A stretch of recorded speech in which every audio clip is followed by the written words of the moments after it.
Good morning from Bangkok, Thailand. Television Poop Thailand welcomes you to the live telecast of the Royal Merit Making Ceremony on the 7th day, Satamawan, in dedication to the royal remains of Her Majesty Queen Sirikit, the Queen Mother, at Dusit Maha Prasat Throne Hall in the Grand Palace. Your narrator is Captain Dr. Yungyut Mayalab, and you can listen to this live telecast narrated in English if your television set has a dual language system or via the website prd.prd.go.th and Facebook NBT World. Soon, His Majesty the King and Her Majesty the Queen, accompanied by His Royal Highness Prince Tipankon Rasmi Chod, Maha Wachira Rotamangkun, Sri Vibun Rajakuman and her noble consort, Sininat Pilat Galayani, will be departing by royal motor car from Ampon Satan Residential Hall, Dusit Palace, to Dusit Maha Prasat Throne Hall. At 10 a.m., the royal motor car will arrive here at the gate of Dusit Maha Prasat Throne Hall, beside the Rajakaranya Sabha Pavilion. The Guard of Honor will present a royal salute, and the Royal Thai Army Band will play the royal anthem. Their Majesties were sent via the Krasan porch of the Piman Rataya Throne Hall and proceed into the Dusit Maha Prasat Throne Hall, passing members of the royal family in attendance to the site of the royal urn. Her Royal Highness Princess Maha Sirinthorn will be standing before the royal chair. Her Royal Highness Princess Julapon Krumapra Srisawangkawat, Her Royal Highness Princess Atityathon Titikun will be standing before their royal chairs. Tan Pu Ying Ploy Pailin Jensen and Tan Pu Ying Surikitiya Jensen will stand before their respective chairs. Their Majesties the King and Queen will light the incense and candles at the offerings to pay respect to the royal urn, and then His Majesty will proceed to light the incense and candles at the double-tiered golden offering tray in veneration of the Buddha image of Her Majesty Queen Sirikit, the Queen Mother's birthday, before the royal altar under the 9-tiered white umbrella of state. After that, the Supreme Patriarch of Thailand, His Holiness Somdet Phra Ariya Wongsakatayan, will present the Buddhist precepts. His Majesty the King will then proceed to make the offerings of food contained in tiffin carriers to His Holiness the Supreme Patriarch, honorific monks at the level of Samdet Parachakana and Parachakana. Altogether, 93 monks will be receiving the offerings of food this morning, and that will be followed by the chanting of mantras and blessings by the congregation of monks, as well as the merit making offered by Their Majesties the King and Queen of the saffron robes to the participating monks. The monks will in turn chant the Sadapagon verses, the requiem for the deceased, with the chanting of the commendation, as well as special blessings for Their Majesties the King and Queen. You can see here the exterior of the Dusit Maha Prasat Throne Hall, which is the venue of today's event.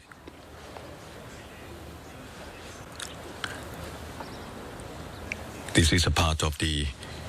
Middle Palace, part of the Grand Palace. And the Grand Palace of the Kingdom of Thailand has an area of 218,400 square meters and is surrounded by walls built in 1782. The length of the wall is 1,900 meters, and within these walls are situated government offices and the Chapel Royal of the Emerald Buddha, besides the royal residence. When Siam restored law and order after the fall of Ayutthaya, the monarch lived in Thonburi on the west side of the river. King Rama I, on ascending the throne, moved the center of administration to this side of Chapaya River, and after erecting public monuments, such as fortifications and monasteries, built a palace to serve not only as his residence, but also his offices, the various ministries, only one which remains in the palace walls. This palace came to be known as the Grand Palace, in which the earliest edifices contemporary with the foundation of Bangkok were the two groups of residences, namely the Dusit Maha Prasat and the Maha. After its construction during the reign of King Rama I, the Grand Palace, a 60-acre enclosure on the Chao Phraya River, is one of Thailand's best-known landmarks. Subsequent rulers have made extensive additions in both Thai and Western styles. Though the king no longer makes his home in the Grand Palace, his historic buildings are nonetheless still used for most of the important ceremonies associated with the Thai monarchy. So today there are two building complexes that are routinely associated with the Thai monarchy: the Grand Palace, over 200 years old, and the Villa of Dusit Palace. So here is the Pratinang Dusit Maha Prasat, the venue of today's event, located in the middle court of the Grand Palace. And according to official palace description, it was ordered built in 1789 by King Rama I. Here we see the view of the interior of Dusit Maha Prasat Throne Hall, built in the reign of King Rama I.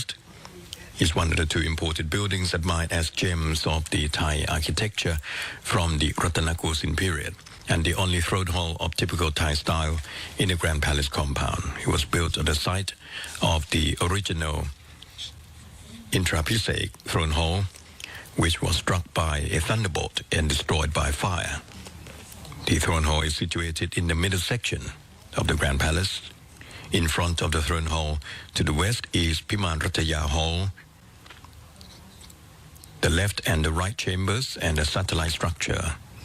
Ruin Chan, which continues into the inner section in the back. Dusit Maha Prasat Throne Hall has been used as the site for various important royal ceremonies from the beginning, as a site for daily audiences granted by King Rama I, and the grand audience granted by King Rama VI on the occasion of his coronation ceremony. The tradition establishing Dusit Maha Prasat Throne Hall as the place where the royal bodies of deceased monarchs and high-ranking royals are laid in state began with King Rama I in 1810. Thereafter, the royal remains of the Dowager Queen Sawangwattana, His Majesty's grandmother, great-great-grandmother, Her Majesty Queen Rampaipanni of the 7th reign, Her Royal Highness Princess Sinakrindra, the Princess Mother, Her Royal Highness Princess Galayaniwattana, Gromolong Narathiwat Rajanakarin, and Her Royal Highness Princess Pecharat were placed here in the throne hall. The royal portrait of Her Majesty Queen Sirikit, the Queen Mother, and you can see the flower decoration, which is in the tone of the blue color, because her day of birth was Friday, and Friday is represented by the blue color. This is the royal urn of Her Majesty Queen Sirikit, the Queen Mother. There are altogether 14 levels of prakot or royal urns that can be used for the remains of members of royal families and royal cousins, and kot prachatan or royally bestowed urns for the remains of high-ranking officials. They start from kot tho or tho urn and kot pat liam or 8-edge urn, all the way to the highest level of Prakot Thong Yai, royal urn. The royal urn that contains the sacred remains is adorned with flowery patterns, being completely decorated in accordance with the royal status or status of honor. Traditionally, the decoration of a royal urn has many levels of sophistication befitting the status of the royal or sacred remains. And on this occasion, all accompaniments of the royal urn are bestowed. The royal urn used for royal funeral ceremony is the one constructed during the reign of King Rama V, decorated with ornaments, with specific names such as Pum Phương, movable flowers or Dok Mai Wai, and pelvis flowers or Dok Mai Eo according to the royal status. The tradition of decorating royal urns dictates the levels of sophistication according to the royal status of the royal remains. For the royal funeral ceremonies of Her Majesty Queen Sirikit, the Queen Mother, the royal urn is decorated in all aspects. พระภูษาโยง or connecting long wide strip of cloth. This is auspicious and is used during the ritual of the rite of the offering of the saffron robes to the monks by their Majesties the King and Queen. พระภูษาโยง is attached and is hung down from the royal urn in front of the royal urn towards the พระมหากฐิน royal tray on the royal Tongsai pedestal standing nearby. พระภูษาโยง is considered as an auspicious item of royal religious ceremonies. This long gold embroidered cloth connected to the royal urn serves as a symbolic link between Her Majesty Queen Sirikit, Queen Mother, and the merit to be made by the offering of saffron robes by His Majesty the King, Her Majesty the Queen, and members of the royal family. It is a gesture of disseminating merit to the deceased monarch by physical indirect connection, as can be seen in cases of ordinary Buddhist funeral ceremonies, when merit made by the families by the offering of saffron robes to monks is symbolically transmitted to the deceased by way of long white threads. At the pelvis of the royal urn, the front part is attached to this long hanging cloth, พระภูษาโยง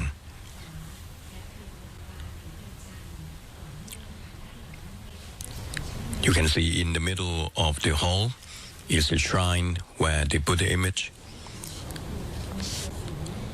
related to the royal birthday of Her Majesty Queen Sirikit, the Queen Mother, is being enshrined. Participating monks are invited to take their seats on the monastic platform with their tiffin carriers placed in front of them. In those tiffin carriers contain offering of food, and this will be presented to the monks by their Majesties the King and Queen, members of the royal family, royal cousins, high-ranking officials that are represented in the hall today.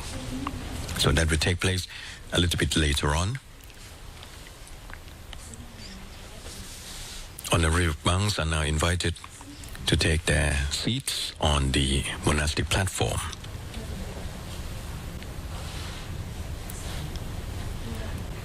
You can see behind these honorific monks the fans of rank or Patyot. This is the fans presented by a Thai king to a monk at the time of bestowment of a honorific title upon that monk. This serves as a royal tribute to the good deeds committed by the Sangha and also as a symbol to identify the monk's honorific rank, similar to the way the decorations bestowed by a king upon his officials and subjects would signify. Patyot is a kind of teleport fan or talapat, and talapat means a fan made of palm leaves with long handle used by a monk in Thai religious ceremonies. Palm leaves had been used in making many items such as fans, sunshades since the pre-Buddha era.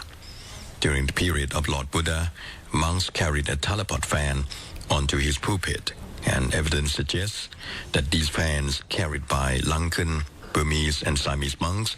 were all made of palm leaves in that period. Hence the monks' fans have been known as talapat or teleport fans until today. Nowadays, monks' fans used in various auspicious occasions may be made of other materials beside palm leaves. For example, they may have their frames made of wood or steel, covered by different types of cloth. However, they are still known as talapat. The Lankan fans with ivory handles mentioned in the 16th century legend is to a certain extent similar to Thai Nanang fans. Nanang mean lady's face, as Thai teleport fan tends to be oval-shaped, similar to a female face. But the Lankan fans were much more rounded with shorter and larger handles. Hence, Thais may have acquired the original style of teleport fans from these Lankan fans, and the feature had then developed with time, resulting in other styles of teleport fans.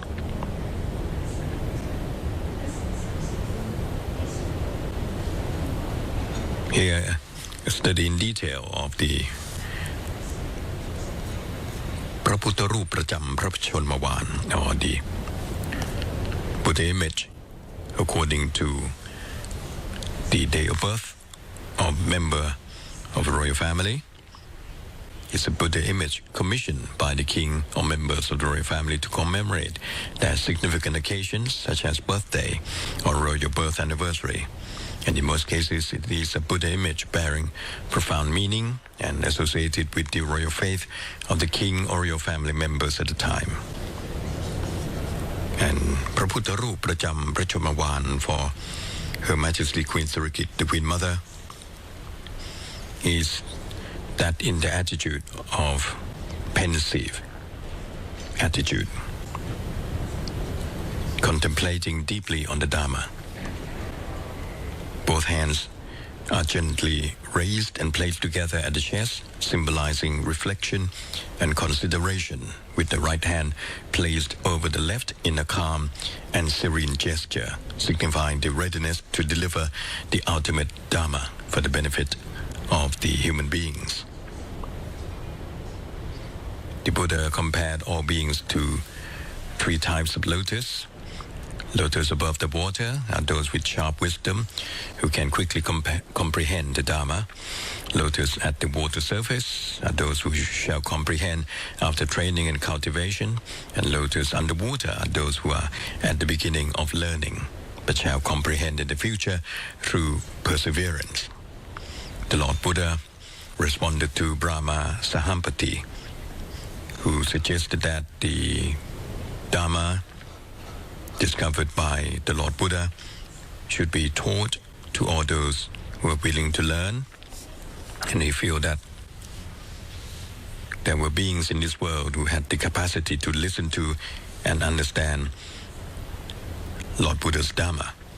So he pleaded the Lord Buddha to reveal the Dharma for the salvation of the world. The Lord Buddha then surveyed all beings with his Buddha eye and found that there were many with varying ability to comprehend the Dharma, just like the lotus flowers in water in different conditions, as I have mentioned. So finally, the Lord Buddha responded to Brahma Sahampati that he would open the door of Dharma to all who are ready to listen and understand. The pensive attitude Buddha image portrays the moment of contemplation and decision of the Buddha to preach the Dharma for the benefit of all beings, expressed in a calm posture of profound meaning. And the pensive attitude Buddha image is the Buddha image according to the day Friday. And so for those who are born on Friday, this is the Buddha image attitude, which is befitting the day of their birth. Her Majesty the Queen was born on a Friday, so the pensive attitude Buddha image is therefore casted for this particular occasion, on the occasion of Her Majesty's birthday anniversary.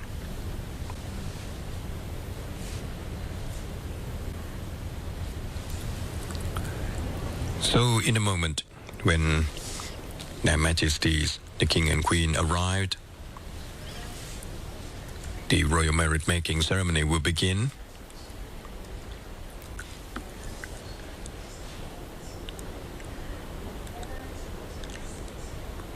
Let me inform you about some of the important appearances or activities that you may witnessed during this period of mourning. The custom of wearing black for mourning in Thailand dates back to 1863 to the reign of King Rama IV at the funeral ceremony of the king's daughter, Princess Jantramonton. In the past, when the king passed away, male or female citizens must go into mourning by shaving their heads and wearing white costumes until the royal cremation of the royal remains had taken place.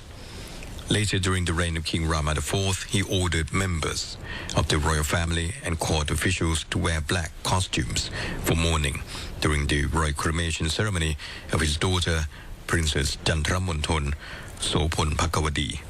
Since then, it became traditional that if a younger person passed away, the older person would mourn by wearing a black armband over the left upper arm. Later, when King Rama V passed away, King Rama VI gave a directive to stop the traditional mourning practice of shaving heads. As for the costume appropriate for the period of mourning, originally it was required that the people should wear white costumes and avoid wearing gems and jewelry. During the reign of King Rama IV, he preferred the participants to wear black during the funeral ceremony of his daughter. And during the reign of King Rama V, he allowed the color of gray mixed with red, pigeon color, and blue color as colors that could be used for mourning with various levels of usage. Black dresses to be worn by elderly persons or those who were older than the deceased. White dresses to be worn by young persons or those who were younger than the deceased. However, royal traditional court rules dictated that during royal funeral ceremonies at throne halls, those who came to pay respect must wear white, dark purple, or blue dresses for those who were not related to the deceased. As for the present-day practice, according to the Office of the Prime Minister's Directive of 1942, men wearing uniforms should have black armbands worn at their left upper arms, or if dressed politely, they should wear white shirts, long white trousers, black leather shoes, black socks, with black armbands at their left upper arms.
The royal motorcade of His Majesty the King and Her Majesty the Queen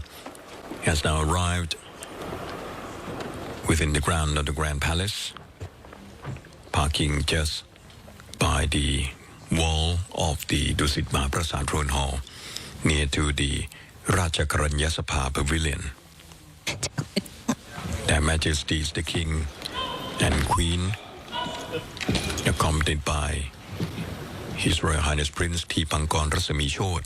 Mahawachira Rotamangul, Sri Vibun Rajakuman,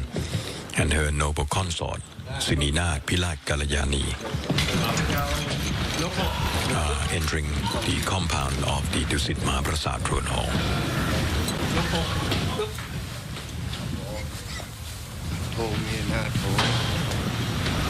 This is on the occasion of the 7th day, or known as Satamawan, following the passing of Her Majesty Queen Sirikit, the Queen Mother.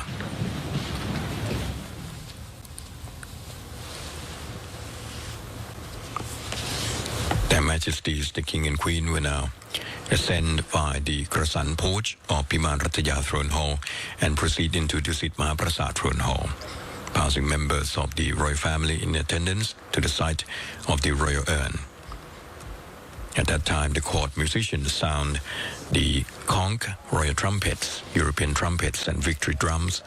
and the Pipat ensemble will play slow traditional tune. Her Royal Highness Princess Maha will stand before the royal chair. Her Royal Highness Princess Julapon Kromapra Sri Sawangkawat, Her Royal Highness Princess Atityathon Kittikun will stand before their royal chairs. ท่านผู้หญิงพลอยไพลินเจนสัน and ท่านผู้หญิงสิริกิติยาเจนสัน will stand before their respective chairs.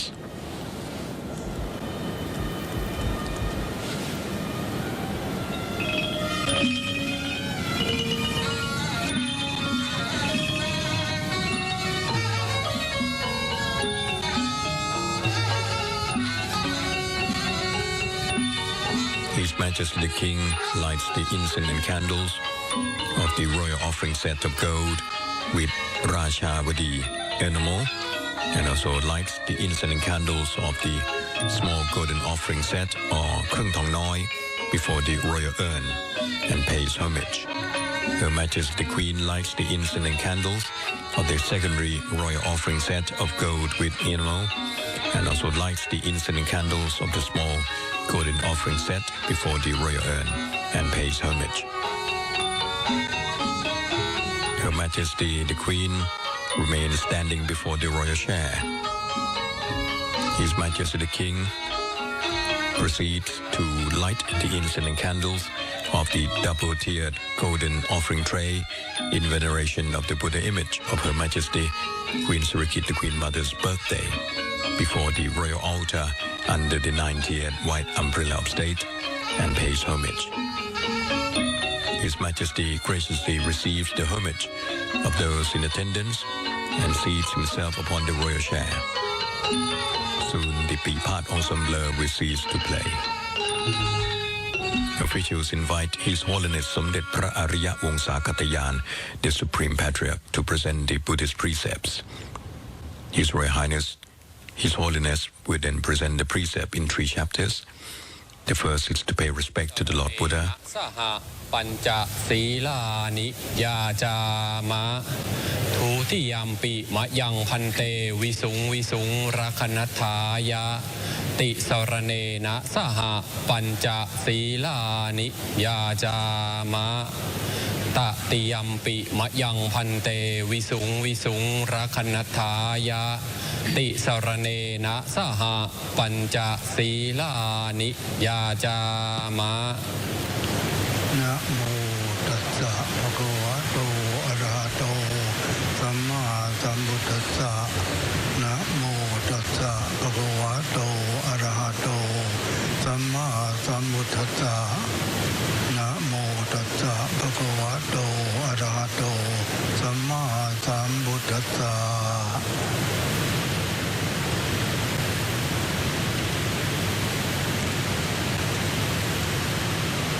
ธังสรณังกัจฉามิ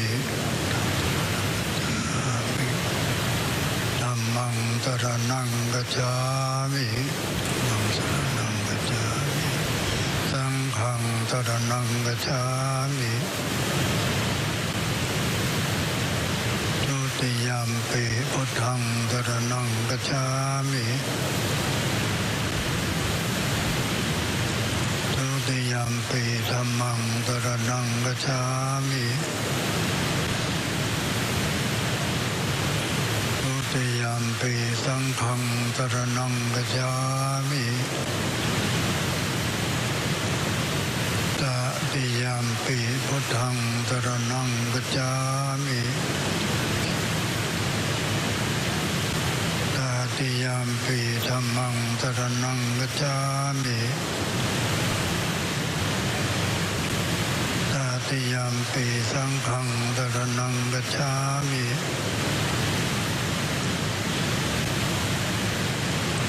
ปานาติปาตาเวรมณีสิกขาปะทังสมาธิยามิ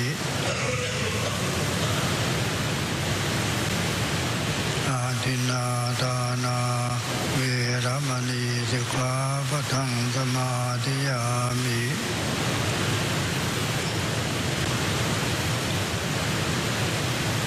กาเมสุมิจฉาจาราเวรมณีสิกขาปะทังสมาธิยามิ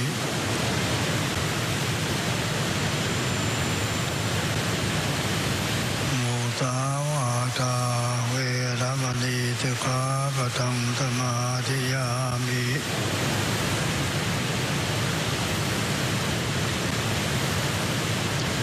สุราเมรยมัจจปมาทฐานาเวรมณีสิกขาปะทังสมาธิยามิ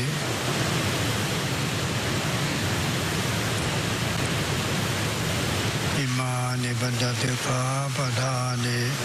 สีเลนะตุขติยันติสีเลนะโภคสัมปทาสีเลนะนิพุติยันติตัตมาสีรังวิโสทะเอ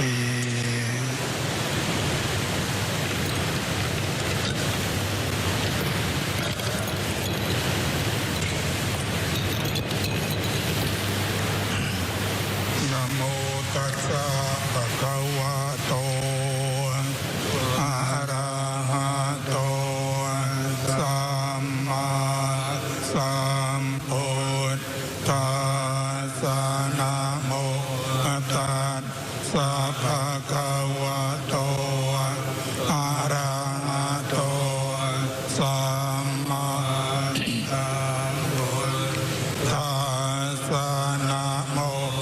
ตัสสะภะคะวะโตอะระหะโตสัมมาสัมพุทธัสสะอิติปิโสภะคะวะอะระหังสัมมาสัมพุทโธเวชจารณะสัมปันโนสุขโตโลกวิทูอนุตตรปุริสธรรมสารติสัตตาเทวมนุสสานังพุทโธภะคะวะติสวากาโตภะคะวะตาธัมโมสันติติโกลิโกเอหิปัสสิโกโอปัญญิโกปัจจตังเวทิตาโปเวนโยเฮ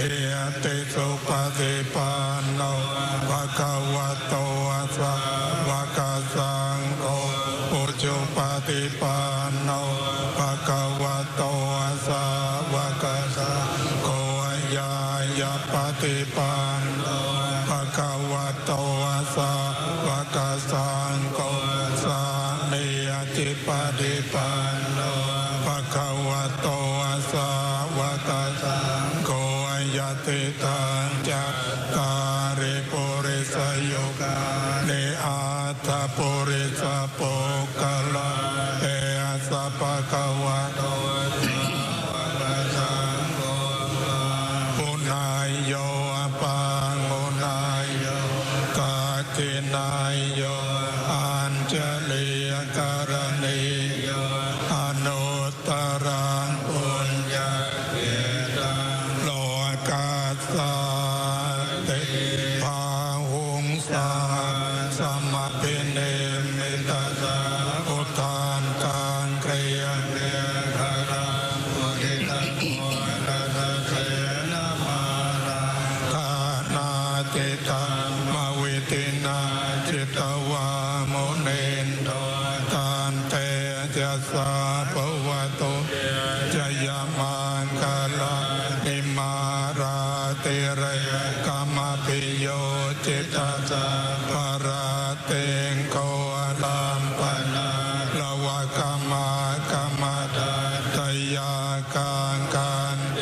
สุทานตวิตินาจิตตวามุนินโตตันเดจะสาโอตุเตจะยังมังคาลา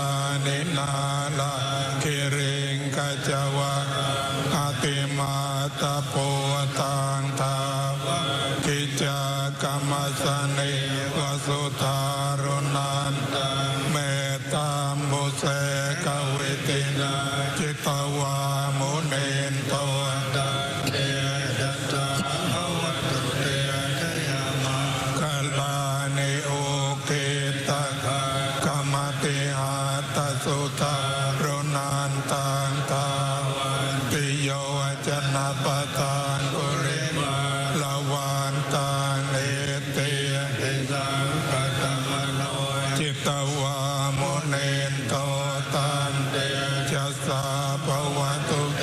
ชยมังคลานิกาตวานกาธมุตระยิวกาปินิยาเจนจายโตทวัจนะจนกายมาเทสันเทนะโสมวิตินาจิตวามุนินโตตันเตจัสสะภวตุเตชยมังคลานิสัจจังวิยมติสัจจกวาทะเกตุงวาปิโรอปิตมนังอติกะโพตังปัญญาปฏิปัจจาริโตจิตวามุเนนโตตันเตภวตุเตจยมังคลานินันโตปันตปุจจกังวิปุตตังมัยเตงปุตเตนะเตระปุจเจนะธรรมาปยันโตสวิตินาจิตวามุเนนโตตันเตภวตุเตจยมังคลานิโตกานิทิปุจเกนะสุตหาตังพระมังวิสุติตุติเมติปกาทิดานัญญาณมวิธินาจิตวามุเนนโตตันเตจัสสะภวตุเตชยมังคลานิเอตาปิปุตตชยมังคลาอาตกาตาวาจโนตินาติเนตระเดมดันเนหิตวานันเนกวิวิดานิจุปัตถวานิโมปังสุขังอติกัมยานโรสปันมหาการุณิโกนาหิตายาสาปปานิโอเรตวาปาระสัพพะปะโตสัมทิโมตตมังเอเตตัจวะเตนะโห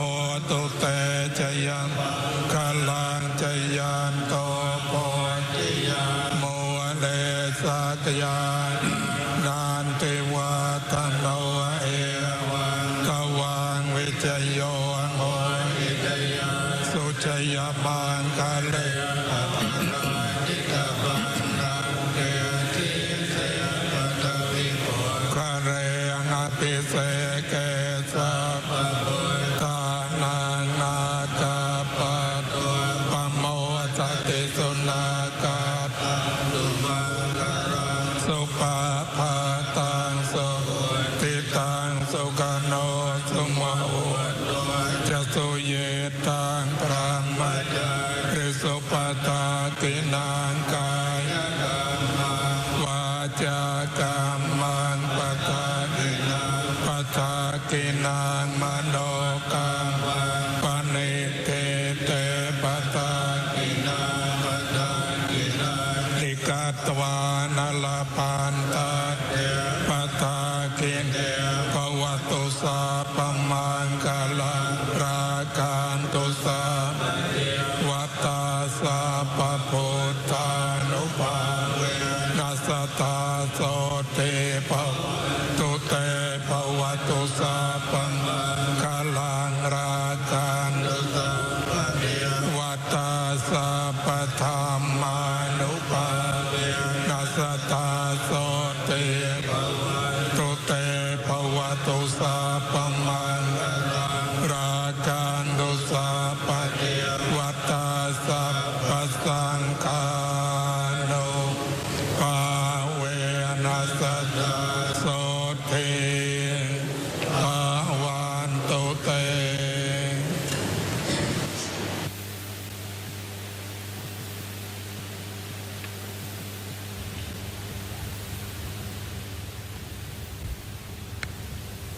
His Holiness สมเด็จพระอริยวงศาคติยาน the Supreme Patriarch presents the precept in 3 chapters. The first is to pay respect to the Lord Buddha, the homage to the Blessed One. The second is the three refuges, and thirdly, undertaking the 5 precepts. Upon the completion, 30 monks that chanted the Buddhist mantras the previous day present their blessings. His Majesty the King proceeds to make the offerings of food contained in tiffin carriers to His Holiness the Supreme Patriarch, honorific monks at the level of Samdet Parachakana and Prarachakana, until all 10 sanghas have been presented with the offerings.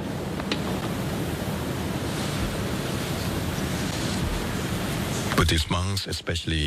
in the Theravada tradition, practiced in countries like Thailand, Sri Lanka, Myanmar and Laos, usually eat 1 or 2 meals a day or taken before noon. After midday, they do not eat solid food until dawn of the next day. This rule comes from the Vinaya, the monastic code established by the Lord Buddha. His Majesty the King takes his royal seat. Another group of 20 monks will now receive the offerings of food contained within the tiffin carriers. His Majesty the King graciously designates members of the royal family, royal cousins, members of the Privy Council, and high-ranking officials to present the offerings.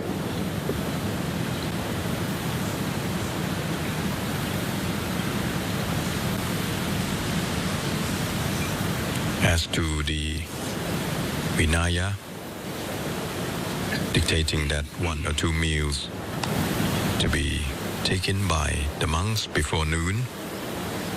its purpose is the simplicity and mindfulness. The goal is not to self-punish, but to be mindful, to have mindful moderation. It prevents the indulgence and attachment to taste or comfort, and it frees time and energy for meditation and study. It helps the sanghas or monks to live simply and depend on what lay people offer, cultivating gratitude and humility. Monks see food as fuel for the body, not as pleasure.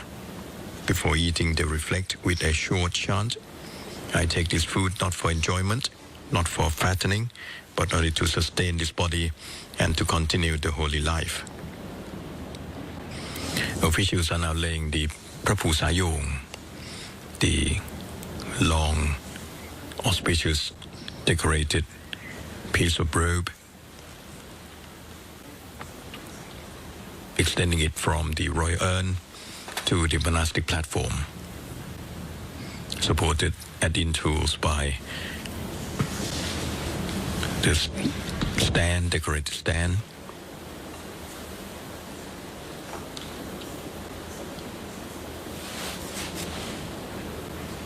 This serves as a symbolic connector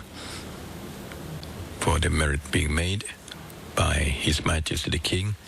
of the offering of the saffron robes to the monks. This merit can then be transmitted to the royal urn.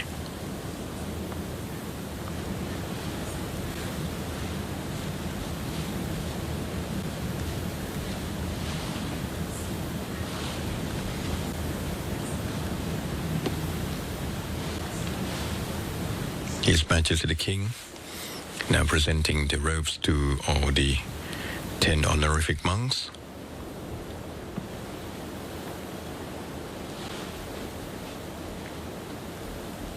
In a moment, there'll be the pouring of lustre water to disseminate the merit made. And in the sacred traditions of Thai royal rites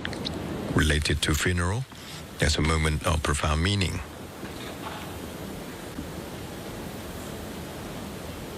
the moment when devotion becomes visible through a single graceful act, the pouring of lustful water.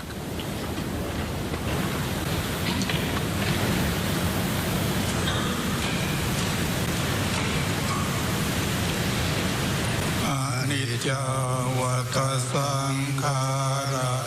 upatavaya dhammino upachitava nirucchanti te sanghopasamo sukho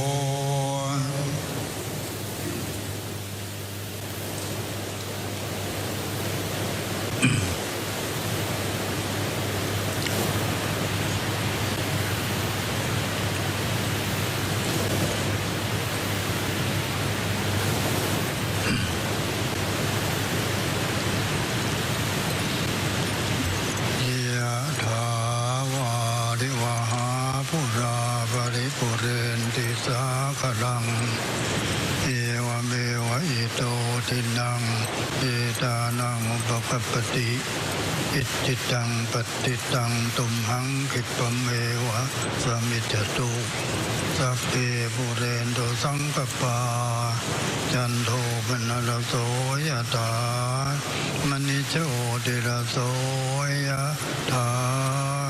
สัพพิติโยวิวัจจันโตสัพพะโรโควินาศตุมาเตภวัตวันตรายโยสุขิติกายุโกภวสัพพิติโย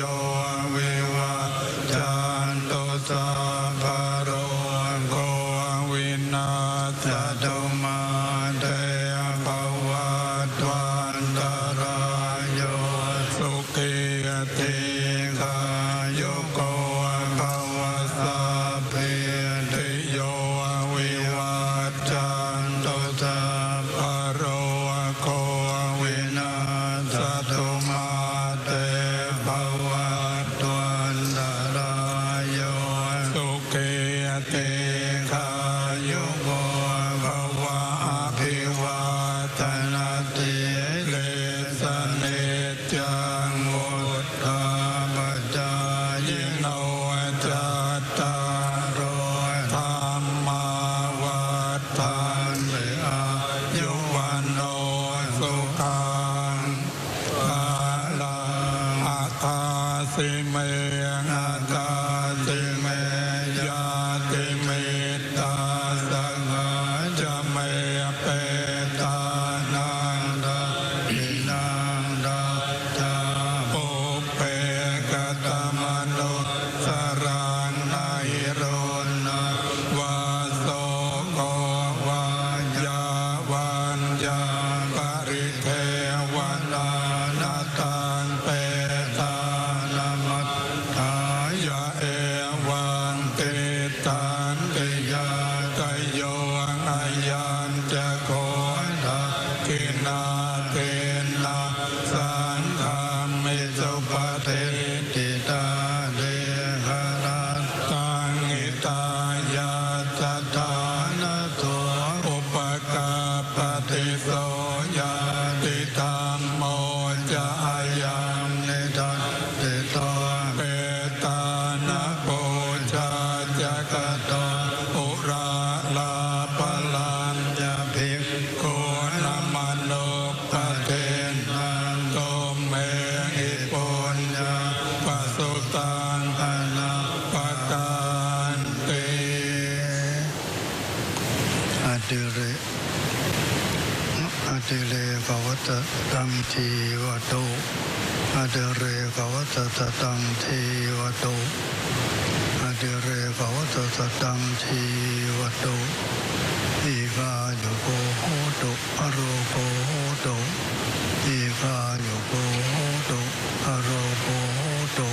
สุขิโตโหตุปรเมนทมหาราชาสัพพรมราชินีสิทธิปิจจังสิทธิกัมมังสิทธิลาโภจโยนิจังปรเมนทมหาราชวรสะปณิปรมริยาสหะวัตุสัพพทาขอถวา พระพรภวตุสัพพมังคลังราคันตุสัพพเทวตาสัพพพุทธานุภาเวนัสสะโสติภวันตุเตภวตุสัพพมังคลังราคันตุสัพพเทวตาสัพพธรรมานุภาเวนัสสะโสติภวันตุเตภวตุสัพพมังคลังราคันตุสัพพเทวตาสัพพสังฆาโลภาเวนัสสะโสติภวันตุเตขอถวายพระพรเจริญพระราชสิริสวัสดิ์พิพัฒนมงคลพระชนมสุขทุกประการจงมีแด่สมเด็จบรมบพิตรพระราชสมภารเจ้าทั้งสองพระองค์ผู้มีผู้ทรงพระคุณอันประเสริฐเวลานี้สมควรแล้วอาตมาภาพทั้งปวงขอถวายพระพรลาแด่สมเด็จบรมบพิตรพระราชสมภารเจ้าทั้งสองพระองค์ผู้ทรงพระคุณอันประเสริฐขอถวายพระพร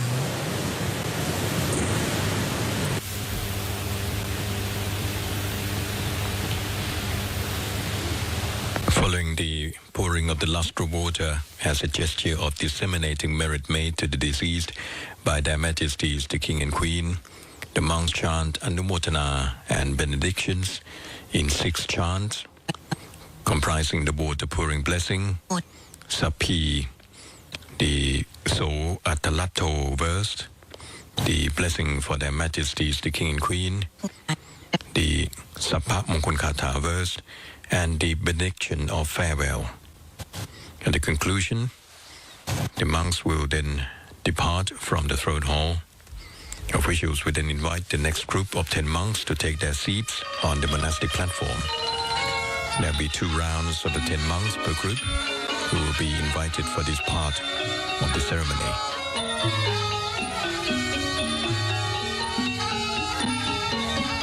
You can see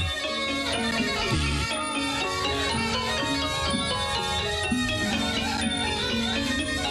auspicious robe, long auspicious robe or streamers, supported by intervening stands, serve to connect the monastic platform and the royal urn of a deceased royal member. In this case, the royal remains of Her Majesty Queen Sirikit, the Queen Mother. They are consecrated cloth streamers mounted on ceremonial supporting stands, allowing the streamers to be elevated and twisted through the right. Their purpose is to form a symbolic and spiritual connection between the deceased royal personage and the merit-making act performed by the monks on their behalf. The material may be made of fine white or gold cloth, often silk or cotton, sometimes bordered with gold thread or lined with a thin white coat. For royal ceremonies, royal funeral ceremony, often white, cream or light gold, symbolizing purity and merit, are used, and the length of which need to be long enough to extend continuously from the base of the royal urn or the front of the catafalque to the monk's seats, typically along an elevated pathway. The supporting stand may be topped with lotus or flame motifs reflecting royal symbolism. The streamer begins at the royal urn and passes through or over several supporting stands and ends near the monastic platform.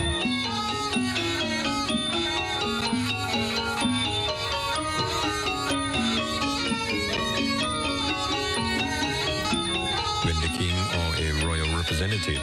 performs the offering of saffron robes, the monks touch the robe or the streamer connected to the royal urn. And this act completes the symbolic circuit of merit from royal donor via the Sangha to the deceased royal. So these streamers are installed before the ceremony begins, aligned with decorative supporting stands arranged in continuity, remain untouched except by the designated attendants who handle the sacred connection under instruction, and they are removed reverently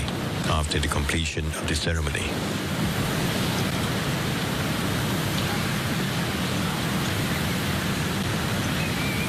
So this is the representative of the spiritual link of merit and compassion, uniting the royal donor, the Sangha, and the departed in one continuous act of Than or Dana and remembrance.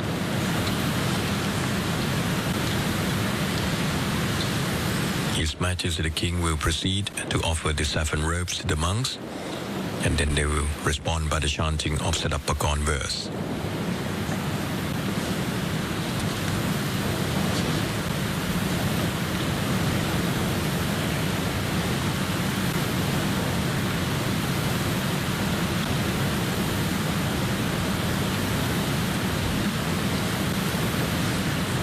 Witnessed the offering of the food contained in the tiffin carriers, the practice of morning alms round or bindabat takes place every morning for Buddhist monks. They go on an alms round, walking silently through villages or towns to receive food offerings from lay people. This tradition dates back to the time of the Lord Buddha over 2,500 years ago, and remains a living connection between the monastic community or Sangha and the society. The alms round is not begging, it's a practice of humility, interdependence and compassion. Monks go with empty bowls as a symbol of letting go of pride and desire. They receive whatever is offered without choosing as an act of acceptance and equanimity. Lay people give food as an act of generosity or tama or tan.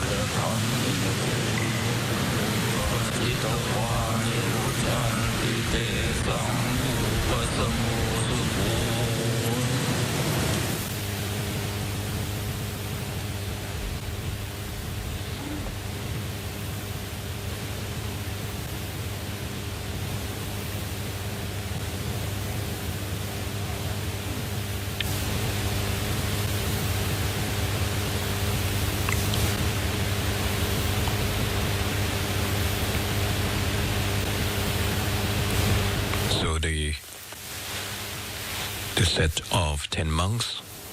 that have just chanted the Sadapakorn verse is now leaving the hall. The next group of 10 monks will now be invited by the court officials to take their seats on the monastic platform.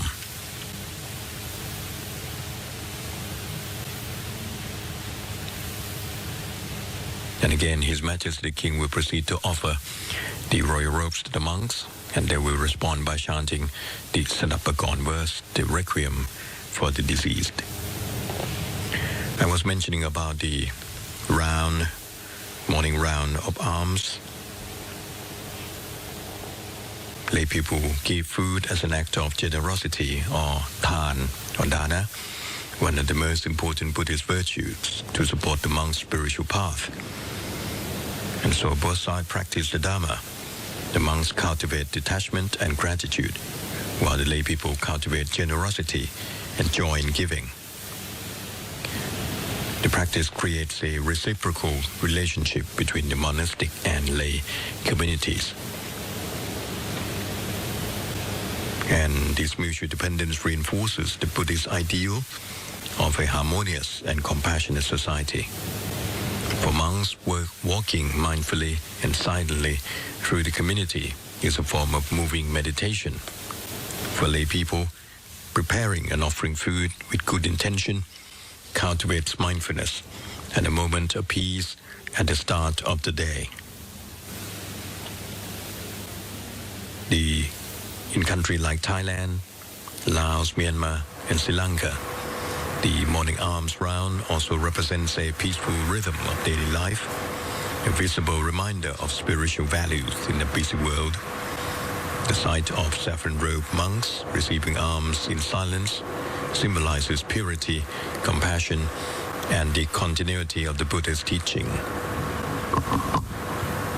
Every morning, Buddhist monks go on an alms round and walking silently through villages or towns to receive food offerings from lay people. As for some of the important restrictions on the daily conduct of Buddhist monks, these are based on the Vinaya or monastic discipline.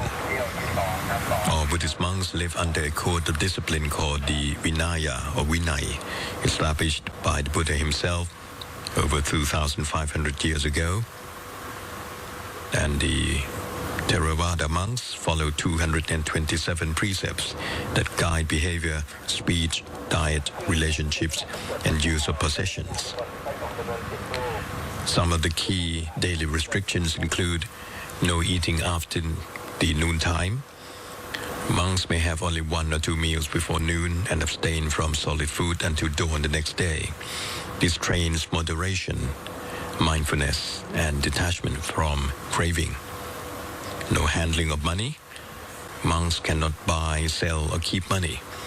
They depend entirely on lay supporters for food, clothing, shelter, and medicine, cultivating humility and gratitude. Monks live under strict celibacy to preserve purity of mind and focus on spiritual development. They avoid singing, dancing, watching shows, wearing ornaments, perfumes, or luxurious clothing, maintaining simplicity and concentration. A monk may only keep the basic requisites like 3 robes, an alms bowl, a belt, a needle, a razor, and a water filter. This supports the principle of non-attachment and equality. Monks avoid idle talk, false speech, harsh words, and gossip. They cultivate right speech, speaking only what is truthful, beneficial, and kind. And they cannot engage in business, politics, fortune-telling, or any profession for income. Their role is purely spiritual and educational, not economical or political. These restrictions are spiritual disciplines designed to simplify life and reduce distractions. จาวกสังขาราอุปาทวยธรรมิโนอุปัจจิตวานิรุจจันติเตสังอุปสัม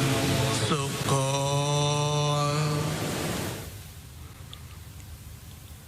His Majesty the King has offered saffron robes to the next group of 10 monks, and they responded by chanting Sadapagon verse. Next, officials will invite 11 monks from the 93 monks participating in the Sadapagon chanting to the monastic platform. This total number of 96 is equivalent to the age of Her Majesty Queen Sirikit, the Queen Mother. They will chant the Matika verse for the deceased. The officials will also lay the Prapusayong, the streamers for the funeral rite for each round of the saffron robe offerings. And His Majesty the King will proceed to lay the offerings of saffron robes for each group of the monks, starting with his first group. I mentioned about the various code of conduct as dictated, established by the Lord Buddha, known as Pravinaya or Vinaya. The purpose behind the rules and the restrictions are spiritual disciplines. These are designed to simplify life and reduce distractions, to strengthen mindfulness and self-control, to build trust between the monastic and lay communities, to enable monks to devote their time fully to meditation and teaching the Dhamma. As for restriction on food for Buddhist monks, monks live under a code of Vinaya that includes detailed rules about food. These are not merely dietary customs, but spiritual practices that cultivate mindfulness, moderation, and gratitude. Monks have 1 or 2 meals a day, or taken before 12 noon. After midday, they may drink only certain liquids like water, juice, or clear broth, but no solid food. This rule trains them to live simply, avoid indulgence, and maintain awareness of bodily needs rather than desires. Monks do not cook or store food. They depend entirely on lay people for their food. Every morning, monks go on an alms round, as I mentioned, Bindabada or Bindabat, to receive offerings. They accept whatever is given without asking for specific items. This is a practice of contentment and humility. And food must be received properly. Monks can only eat what has been offered directly into their alms bowl or presented respectfully by lay people. They may not take food by themselves, steal, or request luxury dishes. Once the offering ceremony is complete, monks may eat the food in silence and mindfulness, reflecting on its purpose, not for pleasure, not for fattening, not for adornment, but only for sustaining this body and continuing the holy life. And there's no eating after it had been stored overnight. Leftover food from the previous day cannot be consumed. The practice prevents attachment to taste, hoarding, and waste, while encouraging daily dependence on the generosity of others. There are no permanent religious taboos on specific foods, such as meat or vegetarian-only rules, but monks may not eat meat from animals killed specifically for them, human flesh, intoxicants, or blood, and anything obtained through improper means. If lay donors happen to offer meat that was not specifically slaughtered for monks, it is considered acceptable to eat, following the Buddha's teaching on neutral acceptance and non-attachment. Eating is considered part of spiritual training, so they need to have mindful consumption. Monks eat slowly, silently, and with full awareness, seeing food as medicine for the body, not pleasure for the tongue. So, in summary, Buddhist monks eat only before noon, accept only what is offered, do not cook or store food, and eat with mindfulness and gratitude. These rules remind them, and the lay people who support them, that life's sustenance is a shared practice of compassion, moderation, and interdependence. We have seen a number of honorific monks participating over the last 7 days on the occasion of the royal merit-making ceremony for the royal remains of Her Majesty Queen Sirikit, the Queen Mother. Monastic order of the Sangha is quite detailed and has been developing over a very long period of time. The term Sangha refers to the monastic community of ordained Buddhist monks. In Bali, this is known as Bhikkhu, who live according to the monastic code or Vinaya or Vinay. In Thailand and many Theravada countries, the Sangha is institutionalized. There is a hierarchical and administrative structure covering major orders or Nikaya or Nikai, religious divisions, and also local temples. At the national level in Thailand, the highest monastic office is Somdet Prasankarat, or the Supreme Patriarch, who is appointed by the king and leads the Sangha throughout the country. Beneath the Supreme Patriarch, there are subordinate levels of monastic administration, provincial, district, temple, and abbot levels, which handle local affairs of monks, discipline, ordination, education, and so on. Functionally, the Sangha maintains the training, ordination, and discipline of monks, preserves and teaches the Dhamma, the Buddhist doctrine, and Vinaya, the discipline. The Sangha provides a moral, educational, and social role in society. Monks teach, counsel, lead meditation, and perform rituals. The Sangha participates in national, regional religious organizations, often under royal or state patronage. Within the monastic order, especially in countries with a monarchy like Thailand, there's a tradition of honorific ecclesiastical titles or ranks bestowed by the king or the monarch to monks of high merit, seniority, or outstanding service. These titles do not necessarily create new doctrinal functions, but signify recognition, status, and formal rank within the monastic hierarchy. For example, พระราชาคณะ เจ้าคณะใหญ่ พระครู The highest of these titles may be held by monks who also serve in administrative leadership roles of the Sangha. For example, the Supreme Patriarch receives an appointment from the king. The system of honorific ranks in Thailand is specified in law and regulation, for example, under the Sangha administration statutes, and includes 9 major levels and over 20 distinct ranks. And these appointments often come with privileges, higher status in monastic gatherings, greater responsibility, and sometimes government or royal support. According to the Thai Public Relations Department, level 1 of the ranking structure is the Supreme Patriarch, สมเด็จพระสังฆราช สกลมหาสังฆปรินายก The second level is the Great Sangha Leader and the Chief Provincial Sangha.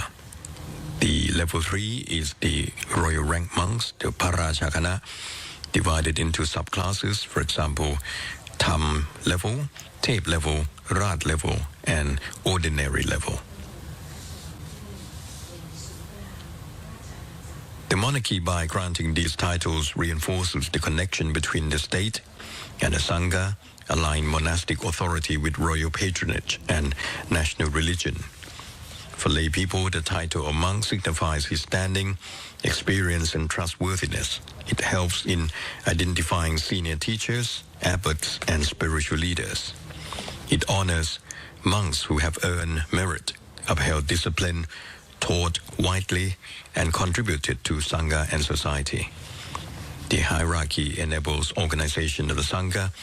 oversight of monastic discipline, education, ordination, and relations with the state.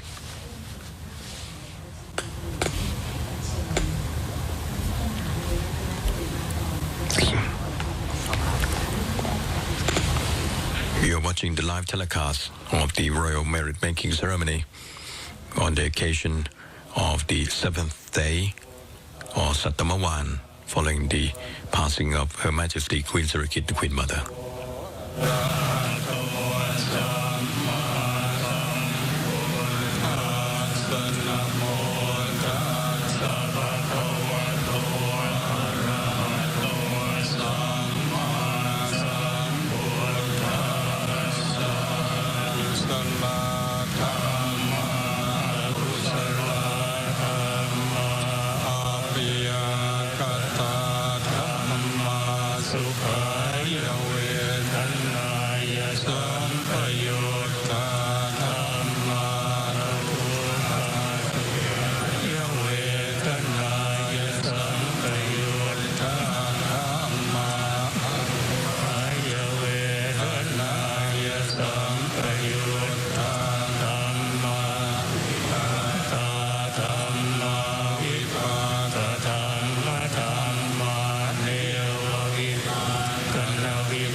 กาธรรมาอนิทัสสนัสสะปริกาธรรมาอนิทัสสนะปริกาธรรมา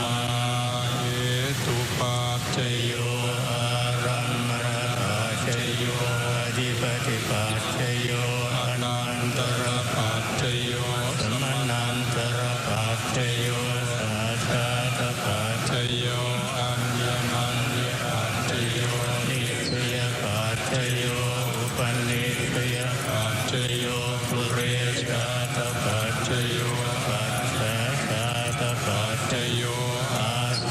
วนปัจจโยธรรมปัจจโยวิปากปัจจโยอารปัจจโยอินทรียปัจจโยฌานปัจจโยมัคคปัจจโยสัมปยุตตปัจจโยวิปยุตตปัจจโย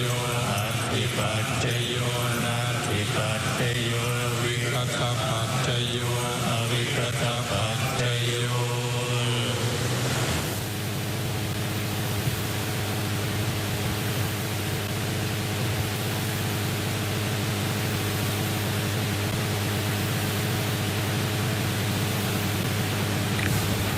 This group of 11 monks from the 93 monks participating in the chanting have delivered the Martika verse for the deceased. His Majesty the King is now laying the offerings of saffron robes for this group of 11 monks. As merit making, he's placing the saffron robes in a 90-degree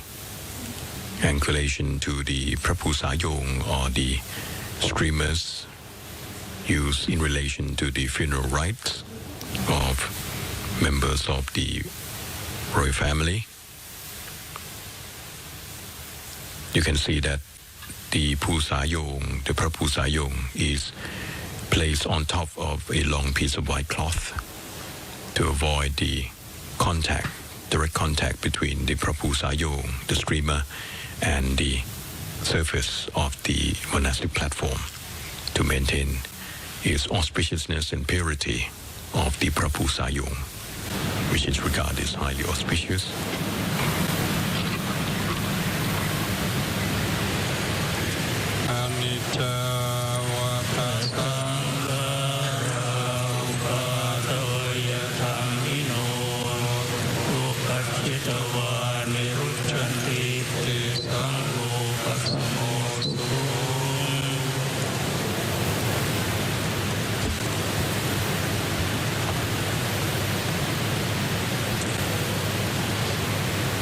Requiem for the deceased.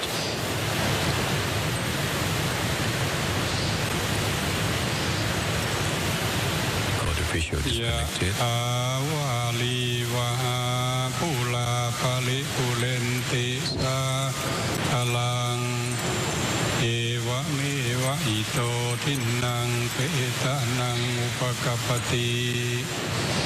อิจิตังปฏิตังตุมหังคิปะเมวะสมิจตุ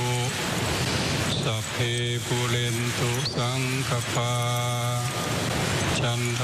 ปนลโสยถามณิโชติลโสยถาสกิริโยวิวัจจันตุสัพพโรโควินาศตุมาเตภวัตวันตรายโยสุขีอายุโกภวสัพพิติโยวิวัจจันตุสัพพโรโควินาศตุมาเตภวัตวันตรายโยสุขีอายุโกภวสัพพิติโยวิวัจจันตุสัพพโรโควินาศตุมาเตภวัตวันตรายโยสุขีติกายุโกภวะอภิวาทนาสีริสเนจังวุฒาปัจจายโนจา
สสตังชีวโตอาติเลกวะสสตังชีวโตอาติเลกวะสสตังชีวโตทีคายุโกโหตุอโลโกโหตุทีคายุโกโหตุอโลโกโหตุสุขิโตโหตุปรมินทรมหาราชา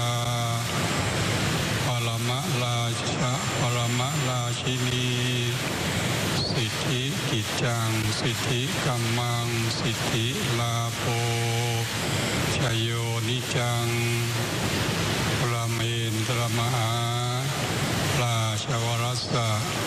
ปรมราชินียาสหภวตุสัพพทาขอถวายพระพรตุสัพพมังคาราคะตุสัพพเทวตาสัพพพุทธานุเวนัสทาสุขีภวันตุเต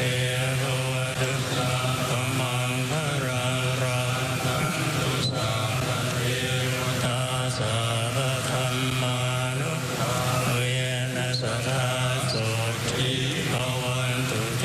ภวตุสัพพมังคาราคะตุสัพพเทวตาสัพพสังฆานุภาเวนัสทาสุขีภวันตุเตขอถวายพระพรเจริญพระราชริกวาทิพัฒมงคลพระชนสุขทุกประการจงมีแด่สมเด็จพระบรมพระราชทานข้าพระองค์ผู้ทรงพระเกิดของพระองค์เวลานี้สมควรแล้วอาตมาภาพทั้งปวงขอถวายพระพรลาแด่สมเด็จพระบรมพระราชทานข้าของพระองค์ผู้ทรงอันประเสริฐขอถวายพระพร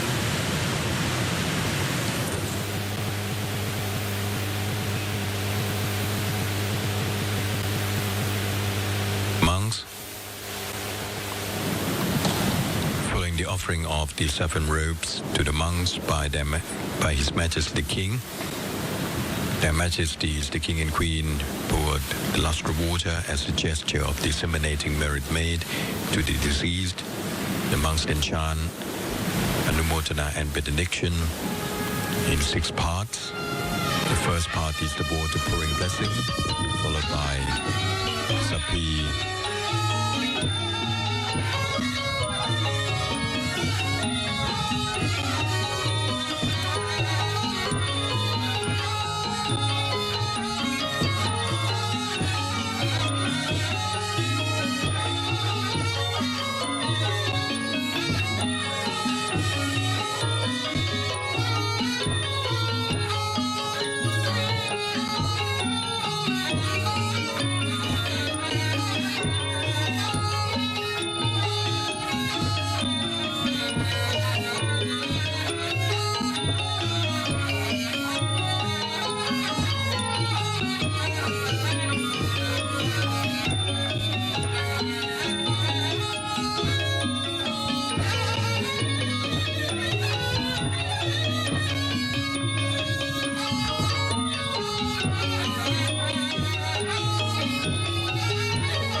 So the chanting by the congregation of monks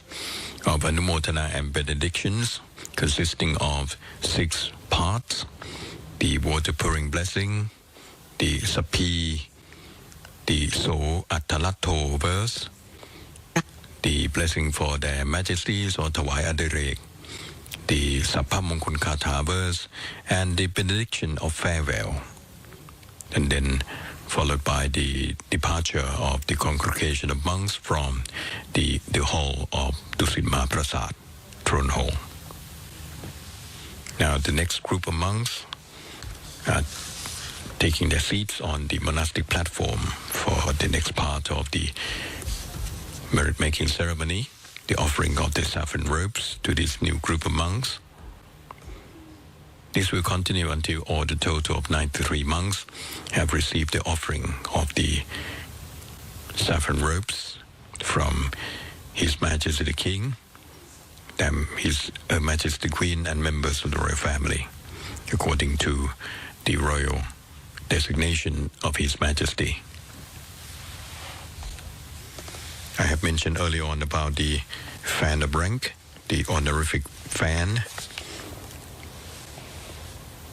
being bestowed upon the senior honorific monks by the monarch. The fan of rank is an official insignia of ecclesiastical rank bestowed upon a monk by the king, and it serves as a symbol of royal recognition and is presented together with a royal ecclesiastical title or higher honor. The fan represents spiritual authority, dignity, and status within the Sangha or the monastic order.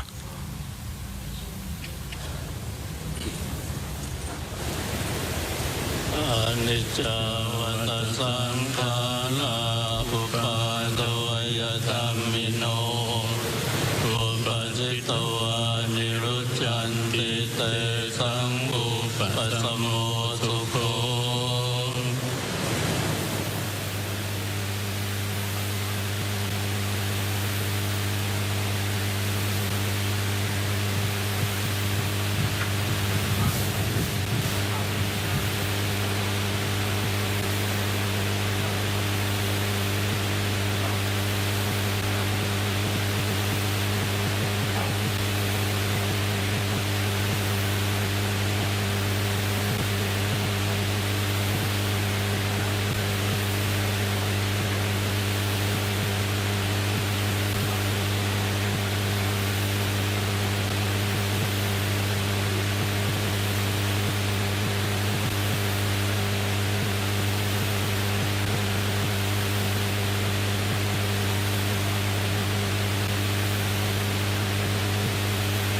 The next group of monks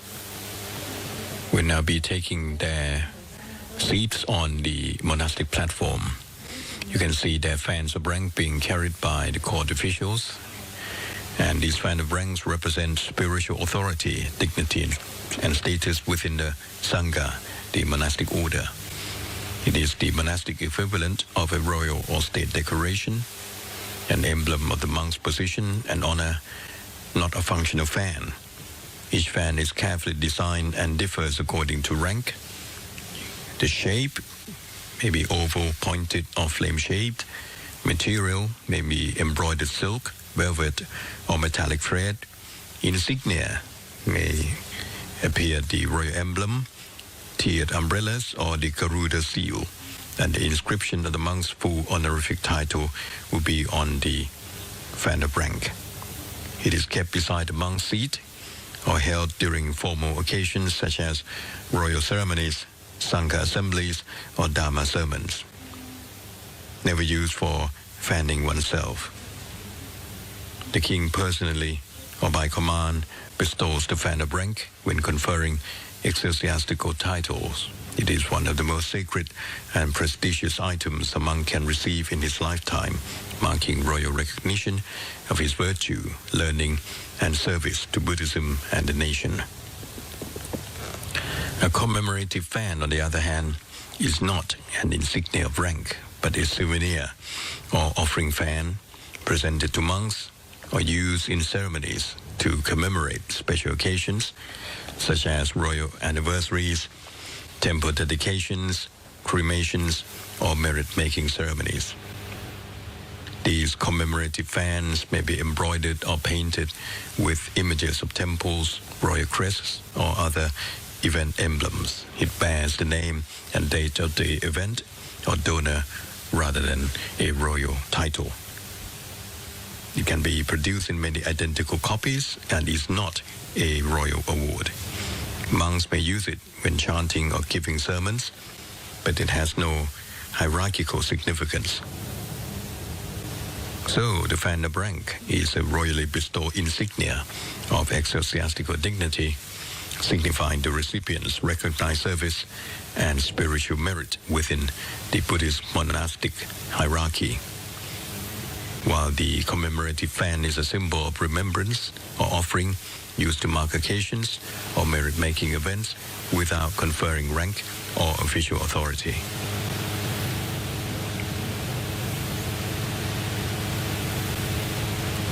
The 7 robes are being offered by His Majesty the King to a new group of honorific monks.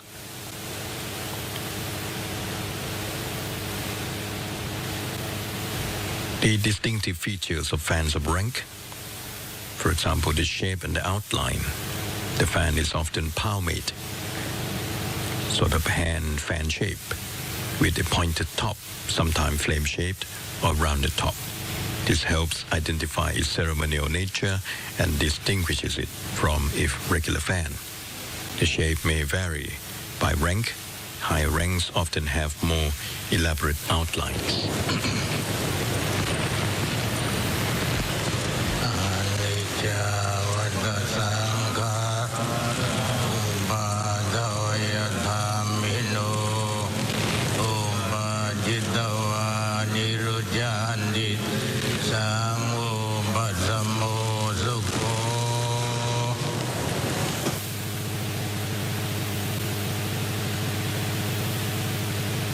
First finish of the fans of rank. High rank fans are made with silk or velvet background, richly embroidered with gold thread, silver thread, or even gold leaf. The quality of embroidery and the materials used reflect the status of the holder. For the color scheme and embroidery,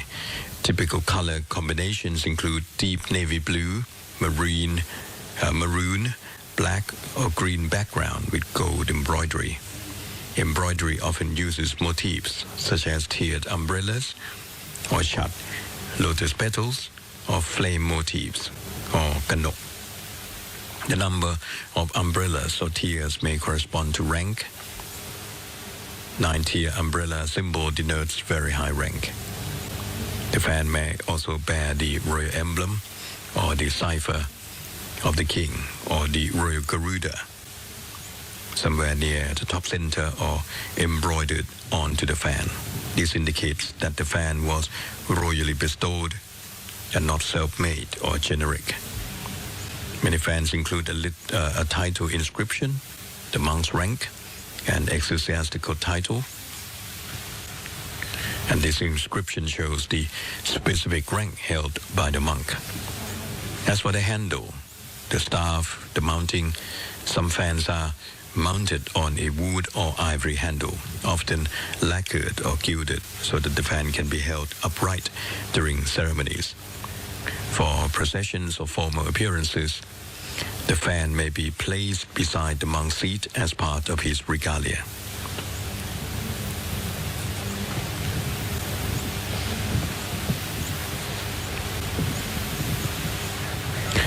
The occasions when monks use their talipot fans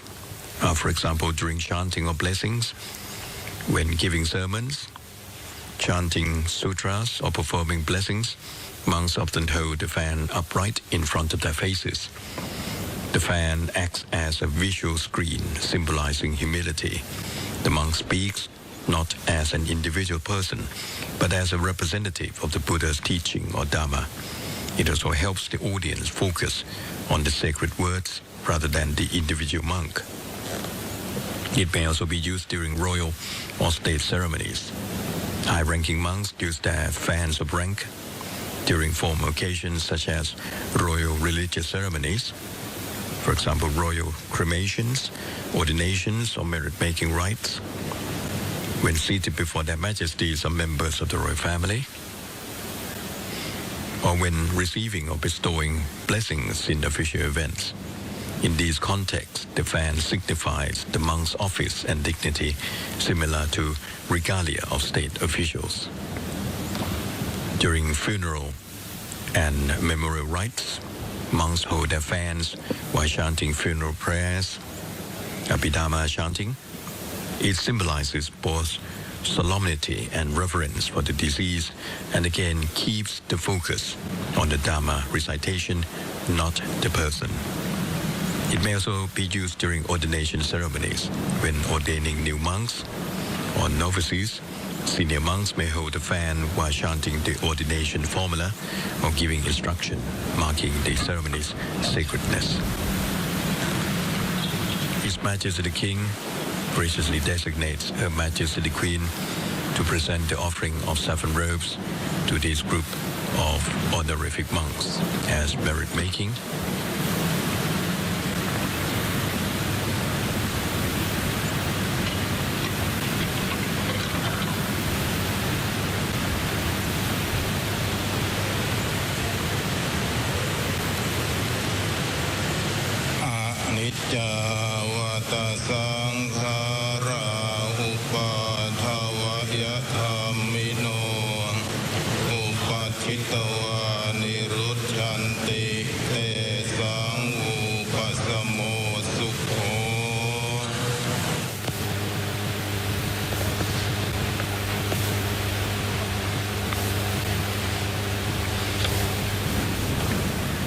Following the presentation of saffron robes to the monks by Her Majesty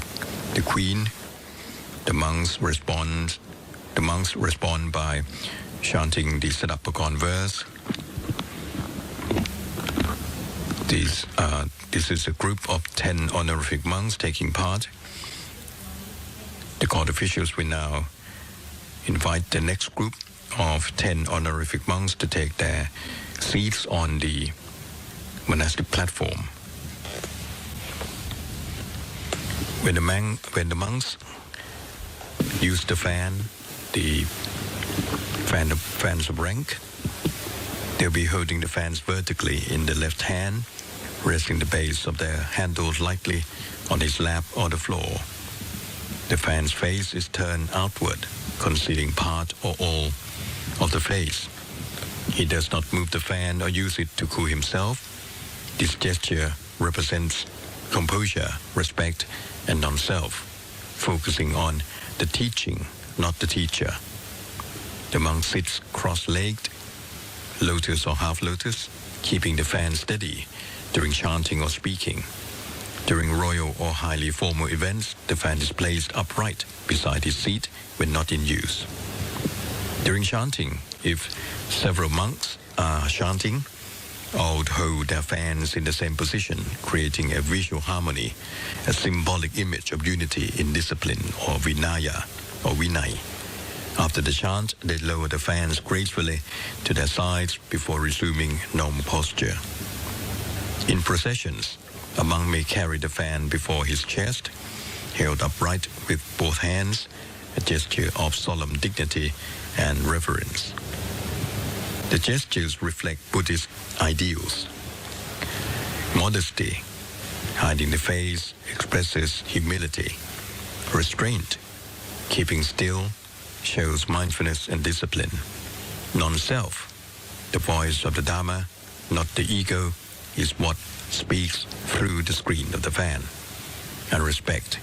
using the fan correctly, is an act of honoring both the audience and the teaching. So Buddhist monks use their teleport fans during chanting, blessing, and formal or royal ceremonies, never as personal fans, but as symbols of mindfulness, dignity, and non-self. The monk holds the fan upright and still, partially concealing his face to signify that the words being spoken are the Buddha's teaching, not personal speech. The fan thus embodies both humility and authority, linking the modern monk to an unbroken lineage of monastic discipline and devotion. Her Majesty the Queen has been designated by His Majesty the King to offer the presentation of saffron robes to this new set of monks.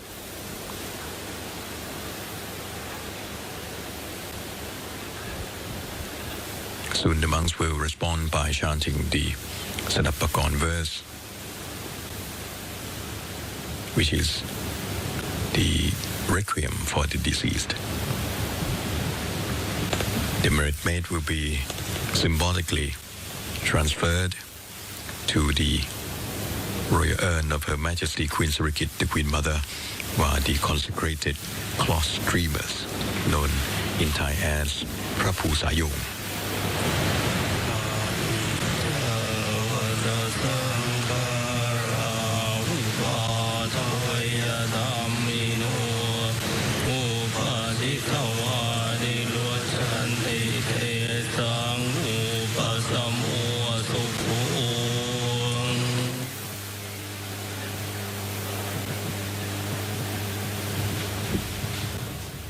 You can see this long robe of Prapu Sayong, the consecrated water streamers stretched between the royal urn and the monastic platform where monks are seated to receive offerings. And they are mounted on ceremonial supporting stands, allowing the streamers to be elevated and untwisted throughout the rite. Their purpose is to form a symbolic and spiritual connection between the deceased royal personage and the merit-making act performed by the monks on their behalf. The streamers serve as a symbolic conduit through which the merit generated by the offering is transferred from the living, i.e. those performing the offering, to the deceased royal, represented by the royal urn, and this reflects the Buddhist concept of dedication of merit. The continuous untarnished cloth signifies purity of intention, continuity of spiritual energy, and reverence for the royal personage. When the king or royal representative performs the offering of saffron robes, the monks touch the robe or the streamer connected to the urn, to the royal urn. This act completes the symbolic circuit of merit from the royal donor by the Sangha to the deceased royal.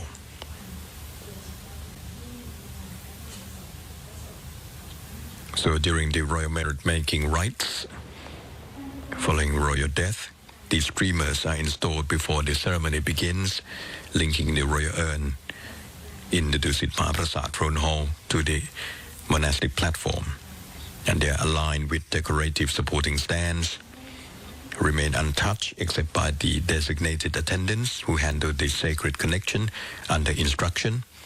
and are removed reverently after the completion of the ceremony. You can see this long piece of white cloth being laid before the congregation of monks,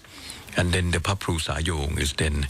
stretched out on top of that long white piece of cloth. This is to avoid the direct contact between Prapu Sayong and the surface of the monastic platform.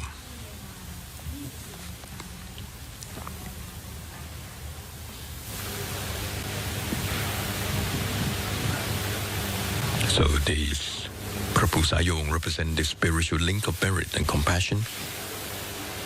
serving as the uniter between the royal donor, the Sangha, and the departed one, in one continuous act of Tan or Dana and remembrance. Her Majesty the Queen is now making the offering of the saffron robes on behalf of His Majesty the King, as graciously designated by His Majesty,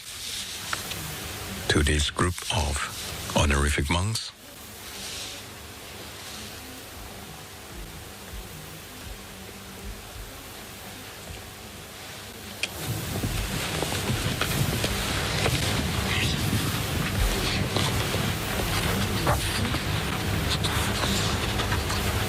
Watching the live telecast of the royal merit-making ceremony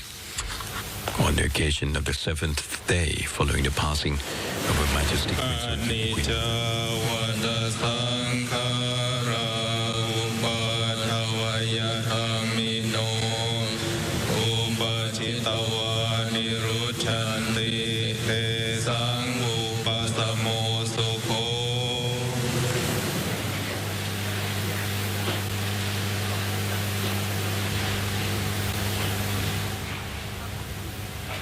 Her Majesty Queen Sirikit, the Queen Mother's recognition by foreign universities was well established in the 60s when Central Escola University of the Philippines bestowed on Her Majesty a Doctor of Humanities honoris causa degree in 1980. Her Majesty, traveling with Her Royal Highness Princess Maha visited Fletcher School of Law and Diplomacy at Tufts University, Medford, Massachusetts. The Fletcher School, conducted jointly by Tufts and Harvard Universities, is recognized as one of the top schools for diplomacy and international relations in the world. There to receive an honorary doctorate degree of human letters on the 4th of March 1980, presented by Mr. Theodore Elliott, Dean of the Fletcher School and a former U.S. ambassador, in recognition of her work to help Cambodian refugees, especially infants. This is a theme that was formally recognized. Her Majesty had been instrumental in the border being open for refugees, and thousands of lives of Cambodian men, women and children had been saved. Perhaps one of the most intriguing awards presented was an honorary fellowship from the 470-year-old Royal College of Physicians of London on recognition of Her Majesty's humanitarian work. This took place at the Chakri Throne Hall, Grand Palace, on the 1st of May 1988. The Royal College of Physicians was represented by Sir Raymond Hoffenberg, its president from 1983 to 1989, and himself a former refugee from apartheid in South Africa. Sir Raymond informed Her Majesty that the Royal College of Physicians of London offers fellowships only to those who are really suitable. Most are medical doctors and scientists who are famous and well known in medicine and other related sciences. The fellows of the college know that Your Majesty has performed many activities for the progress of both medical science and public health. Your Majesty has formed royal medical units and sent volunteer medical doctors to give medical care to people in impoverished areas. Your Majesty also goes to supervise the treatment of those people yourself. A few years later, on the 18th of January 1991, the medical world bestowed upon Queen Sirikit, the Queen Mother, a further honorary fellowship, this time from the Royal College of Physicians of Thailand, again honoring her devotion to humanitarian work. Her Majesty's humanitarian work was provided for the poor, yet outside Thailand it was most often the rich who were aware of it. The wealthy in America had several notable families known for their altruism, none more so than the Rockefellers. The honorary recognize Her Majesty's effort.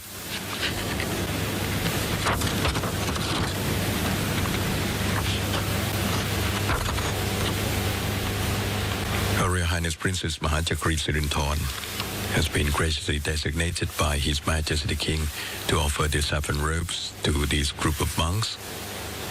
as merit-making for the royal remains of Her Majesty Queen Sirikit, the Queen Mother.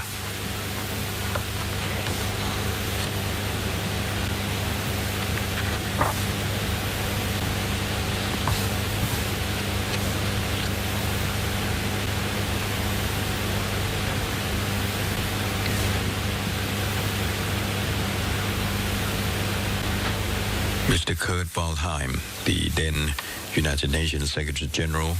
presented the first Thai proof coins in series commemorating the International Year of the Child on the 12th of November 1981 at the Dag Hammarskjöld Library in New York. Concurrently, in 1981, Her Majesty was taking more steps to lend her assistance to rural families and established the Royal Medical Project and supplementary occupations at a military camp in Chonburi province towards the east of Bangkok, which was built for soldiers' families and the people who lived there.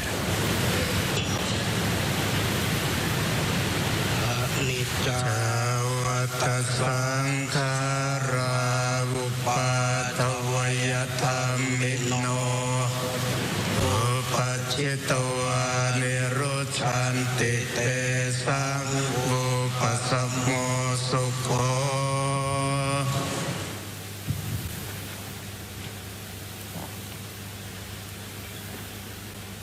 On the 19th of June 1982, Her Majesty was also presented with UNICEF's coins commemorating International Year of the Child at the Borompiman Throne Hall. This was the year that Her Majesty Queen Sirikit, the Queen Mother, gave the name Parak Nam to her first reforestation project set up at Songdao district in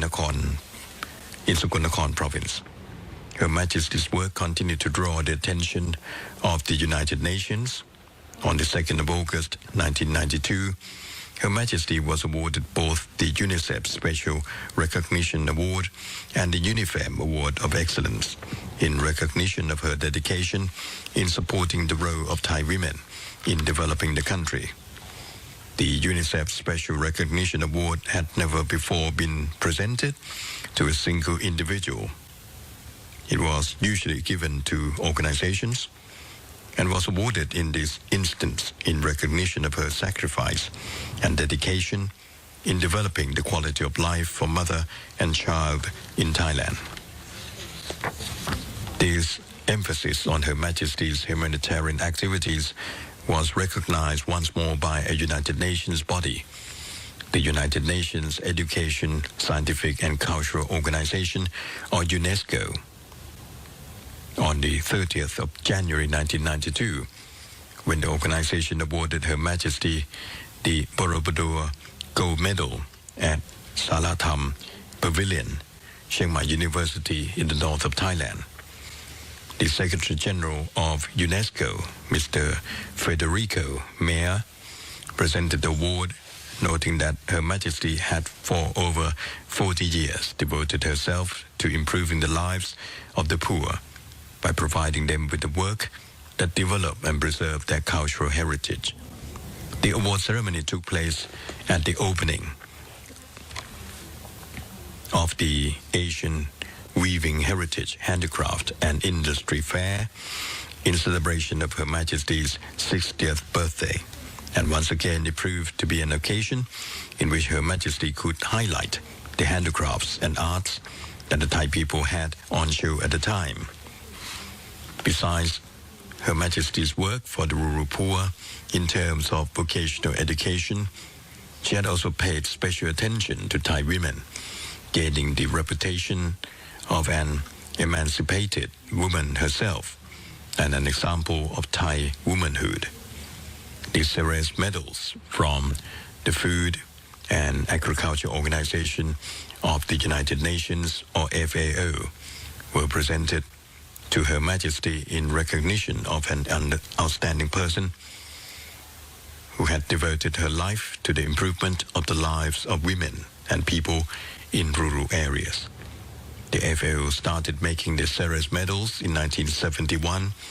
with the aim of honoring women who have contributed to the benefit of agriculture, nutrition, social welfare, women's rights and education, while FAO itself was set up to wipe out starvation and poverty. The medals were presented to Her Majesty Queen Sirikit, the Queen Mother, in recognition of her work with women at the Chakri Throne Hall on the 11th of May, 1979. Her Majesty was presented the medal by the Food and Agriculture Director, Dr. Edward Soma, and Dr. D.L. Umali, who was the representative of the FAO for Asia and the Far East. Her Royal Highness Princess Maha has been graciously designated to offer the 7 robes to this group of honorific monks on his behalf. Dr. Soma noted in his address that Her Majesty the Queen of Thailand, whose mind is filled with virtue, has always kindly assisted her people, especially the poor and needy in rural areas. Her Majesty has devoted her time and life to social service. She has cooperated with social welfare organizations and charitable organizations to alleviate the suffering of the poor by providing food and shelter for the starved and homeless, including orphans. อิจาวัตสังฆาราอุปาทวยธรรมิโนโอปัสสิตวานิรุจันติเตสังอุปัสสโมสุโข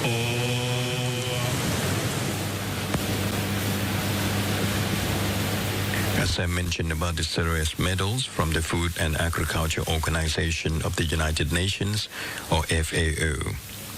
Her Majesty Queen Sirikit, the Queen Mother, received both silver and gold medals. The silver slightly larger. One side of the medals shows Her Majesty and the other shows a female Thai farmer with the words, "To give without discrimination." An excerpt in the official citation reads, "For your far-sighted efforts to advance the status of women, as expressed in the royal patronage of organizations and programs providing educational and training opportunities to enable women to improve their economic and social welfare while enhancing appreciation for their national cultural heritage." In the most recent international recognition of Her Majesty Queen Sirikit, the Queen Mother's efforts to improve the health and quality of life of ordinary people, the United Nations body, the World Health Organization, or WHO, presented the first Food Safety Award to Her Majesty on the 9th of August 2005. WHO Director General Dr. Lee Jong-wook presented the award to Her Majesty in recognition of Her Majesty's outstanding and notable efforts in promoting food safety in the country. The award presentation ceremony took place at the Ananta Samakom Throne Hall in Bangkok to coincide with the 6th Global Conference on Health Promotion held in Bangkok from the 7th to the 11th of August. The award was presented at a special ceremony in the presence of over 100 dignitaries, including the WHO Regional Director for Southeast Asia, the Assistant Director General for Non-Communicable Diseases and Mental Health, and the WHO representative to Thailand. As the first recipient of this award,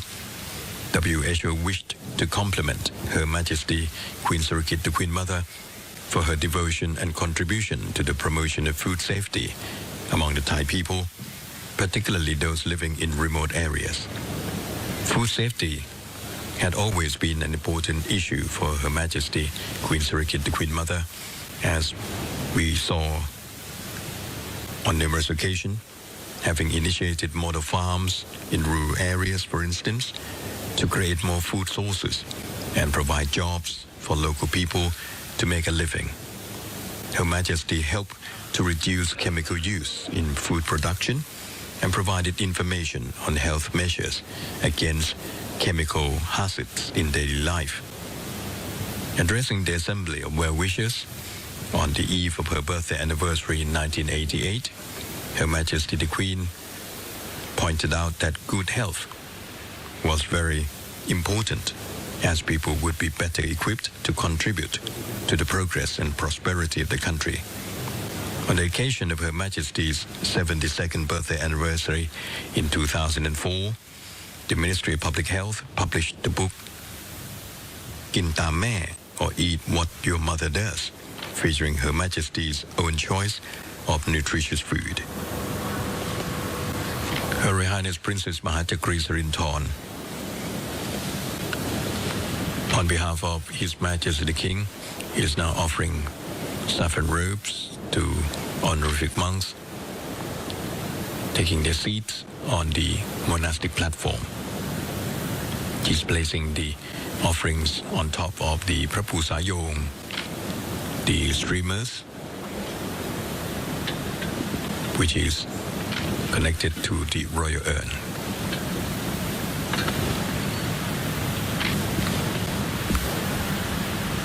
Her Majesty Queen Sirikit, the Queen Mother, also became well known globally for giving her time and energy to the poor, the homeless, sick, and those with little or no hope.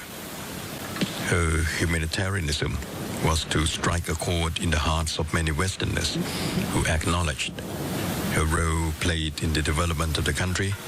For instance, the first International Humanitarian Award on the 1st of November 1991, presented by Mrs. Esther Cooper Smith, President of the Friends of the Capital Children's Museum of Washington at the Sheraton Hotel, Washington, D.C. อนิจจาวัฏสังขาราอุปาทวยธรรมิโนอุปัชชิตวานิรุจจันติเตสังอุปัสสโมสุโข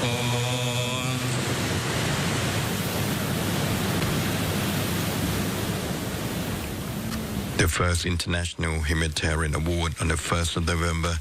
1991, presented to Her Majesty Queen Sirikit, the Queen Mother, by Mrs. Esther Cooper Smith, President of the Friends of the Capital Children's Museum of Washington at the Sheraton Hotel, Washington, D.C.,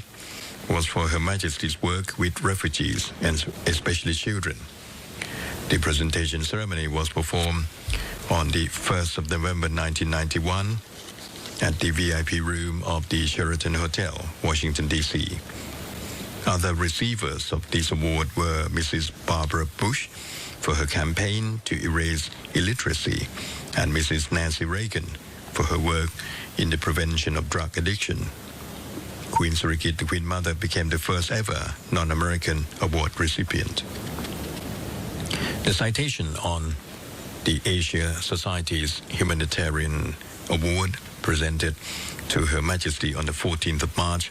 1985, described Her Majesty's role in assisting women. With far-sightedness, Her Majesty has done nearly every possible thing to raise women's social status, such as by patronizing many societies and organizations and initiating projects to educate and train women so that they may be able to raise their economic status and social welfare while encouraging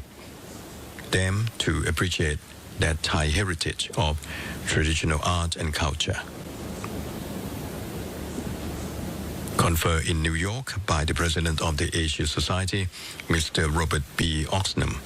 Her Majesty had become the very first recipient of the award since its foundation, in honor of Her Majesty's work concerning the conservation of Thai village handicrafts and her work in raising the status of women.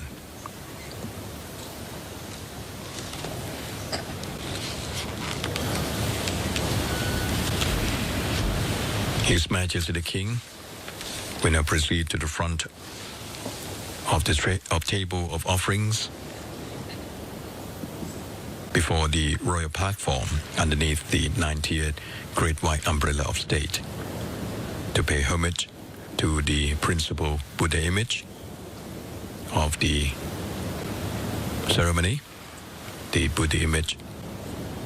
of the royal birthday of Her Majesty Queen Sirikit, the Queen Mother.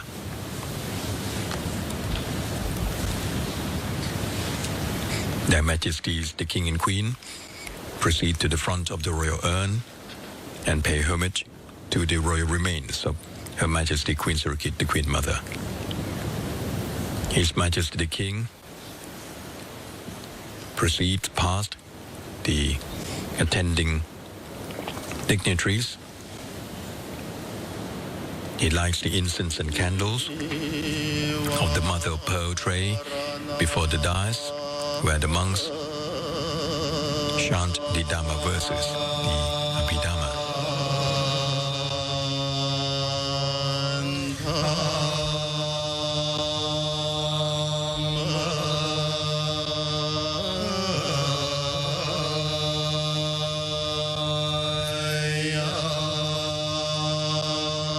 The chanting platforms are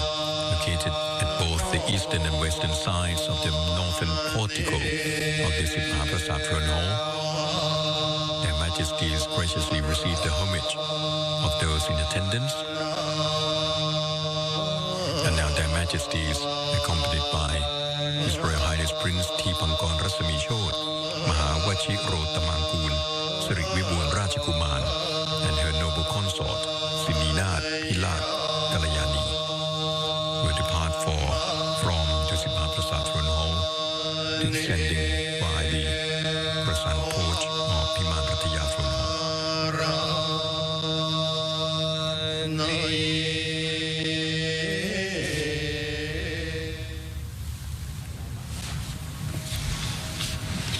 You've been witnessing the live telecast of the royal merit-making ceremony on the occasion of the seventh day or Satamawan, following the passing of Her Majesty Queen Sirikit, the Queen Mother. The merit-making ceremony is for the royal remains of Her Majesty Queen Sirikit, the Queen Mother.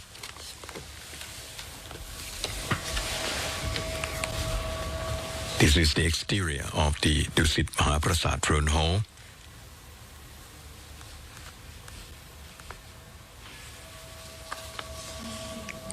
This is the western section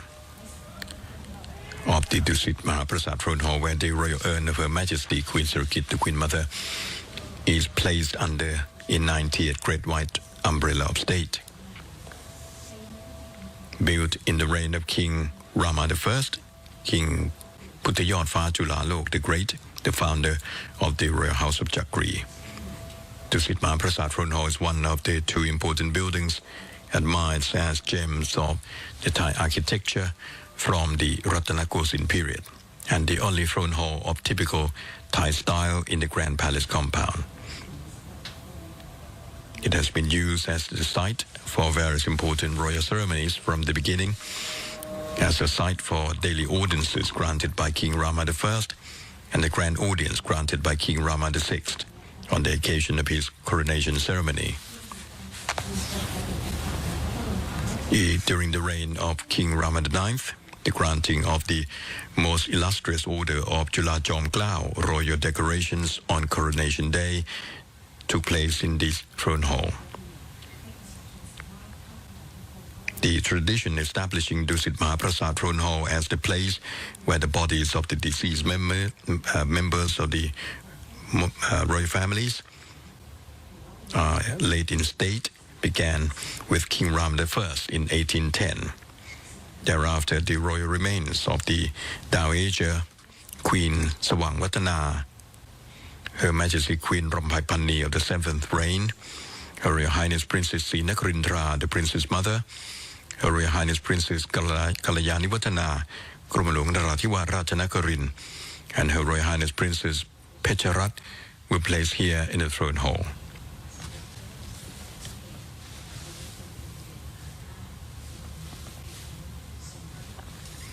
This is the magnificence of the Grand Palace. As you can see, it is divided into several quarters. The Temple of the Emerald Buddha, the outer court with many public buildings, the middle court including Maha buildings, Maha Prasat buildings, the Chakri Maha Prasat building, the inner court, and the Sivalai Gardens quarter. The Grand Palace is currently partially open to the public as a museum, but it remains a working palace with several royal offices still situated inside. The largest and most important court is the middle court, which is situated in the central part of the Grand Palace, where the most important residential and state buildings are located. And the court is considered the main part of the Grand Palace and is fronted by the Amonwiti Road, which cuts right across from east to west. The court is further divided into 3 groups of throne halls and 1 Sivalai garden quarter. Mahamuntian group of buildings is located roughly at the center of the middle court, therefore at the very heart of the Grand Palace itself. The traditional Thai-style building group is enclosed by a low wall, as this was once the residential and sleeping abode of kings. Thus, it is considered the most important set of throne halls in the entire Grand Palace. All the buildings within the Maha face north and are arranged from front to back, with the public reception hall being at the front, ceremonial halls in the middle, and residential halls at the back, all of them interconnected to each other. All royal coronations since that of King Rama II took place within the walls of this building group, and construction began in 1785 at the order of King Rama I. The original buildings only included the Chakrapat Piman Throne Hall and the Paisan Thaksin Throne Hall. Later, King Rama II carried out major constructions, including the Amarin Vinishai Throne Hall and other extensions. Later in his reign, he added the Sanam Chan Pavilion and the Narai Chinese Pavilion. King Nang Klao or Rama III renamed the building from Chakrapat Piman, meaning abode of the Chakrawatin, to Mahamuntian, meaning great royal residence. He carried out major renovations and spent most of his reign residing in these buildings. King Rama IV later added 2 archways at the north and west side of the walls called the Tewa Piban and also Tewet Raksa Gate, respectively. King Rama VI or King Vajiravut added 2 portico extensions to eastern and western sides of the Amarin Vinishai Throne Hall. Since then, most buildings in its original plan remain, with occasional renovations being made before important anniversaries, such as the Bangkok Bicentennial celebrations in 1982. Except for the Amarin Vinishai Throne Hall, the rest of the complex is closed to the public.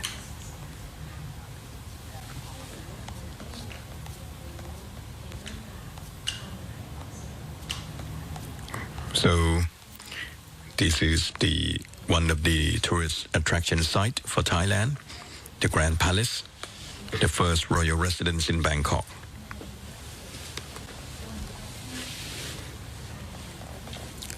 It is covered an area of 132 rai at first, and later during the reign of King Rama II, he perceived that the inner court, which was the residence of the queen consorts, royal consorts, concubines, and royal ladies of the inner palace, was too confined, and therefore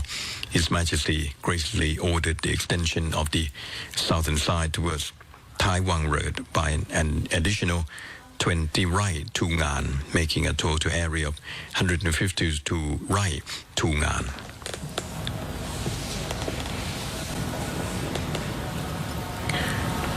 The daily royal merit-making ceremony will take place here at the Dusit Maha Prasat Throne Hall,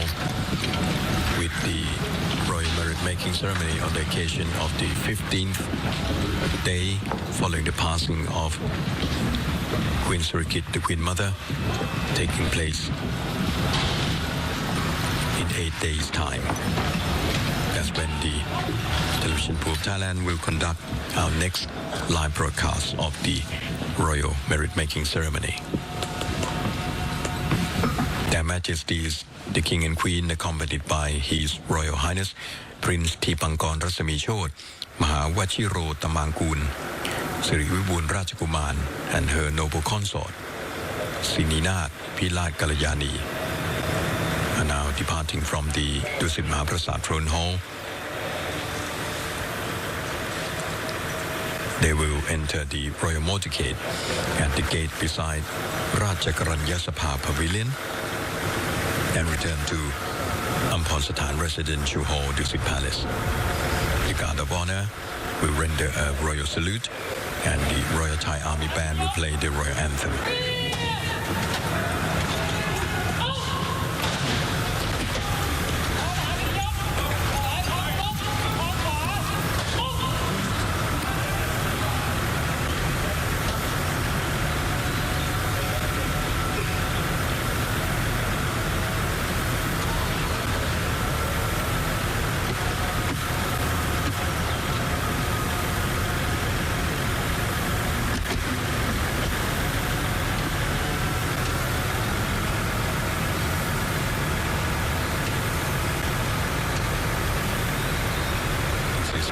between the two throne halls, the Chakri Maha Prasat throne hall on the left, and the Dusit Maha Prasat throne hall just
You've been watching the live telecast of the Royal Merit Making Ceremony on the 7th day or Satamawan in dedication to the royal remains of Her Majesty Queen Sirikit, the Queen Mother at Dusit Maha Prasat Throne Hall in the Grand Palace. Your narrator has been Captain Dr. Yongyut Mayalap. Thank you for watching this live telecast from Bangkok. Join us again for our next live broadcast on the occasion of the 15th day following the passing of Her Majesty Queen Sirikit, the Queen Mother, in 8 days' time. From Bangkok, Thailand, thank you very much and goodbye. สวัสดีครับที่ถวาย